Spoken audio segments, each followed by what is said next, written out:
Good day, everyone. Today we're going to be cleaning the kitchen, and it's the morning mess after breakfast and lunch, and I just needed to catch up with everything. So it's nice to when everything has a home, so it's much simpler to just put things away in the fridge or put them in the category.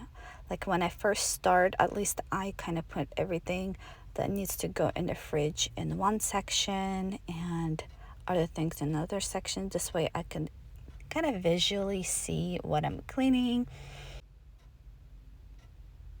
I wish I could just clean as I go when I cook, but sometimes it just adds up.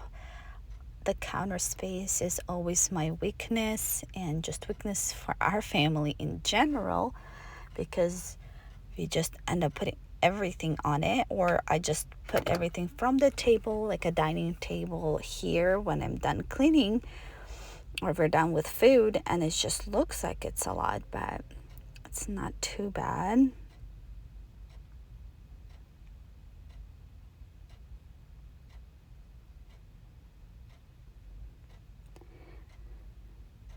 But it's almost done, and I like my counters pretty clear and empty, so that makes me much happier. Just finishing up cleaning water bottles, and we're done, almost done.